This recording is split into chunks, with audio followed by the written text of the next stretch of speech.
தேமுதிக மக்கள் நல கூட்டணி தமாக ஆட்சியில் அனைத்து அமைச்சர்களும் அரசு மருத்துவமனையில் சிகிச்சை பெறுவார்கள் என மதிமுக பொதுச் செயலாளர் வைகோ தெரிவித்துள்ளார். திருப்பூர் மாவட்டம் பல்லடத்தில் விவசாய சங்கங்களின் விடியல் அறிவிப்பு மாநாடு நடைபெற்றது.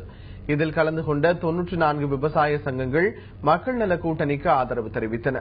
மாநாட்டில் பேசிய வைகோ, தங்கள் ஆட்சியில் விவசாய கடன்கள் தள்ளுபடி செய்யப்படும் என்றும் தென்னக நதிகள் இணைக்கப்படும் என்றும் தெரிவித்தார். தனியார் மருத்துவமனைக்கு நிகராக அரசு மருத்துவமனைகள் மேம்படுத்தப்படும் என்றும் அனைத்து அமைச்சர்களும் அரசு மருத்துவமனைகளில் சிகிச்சை பெறுவார்கள் என்றும் வைகோ தெரிவித்தார்.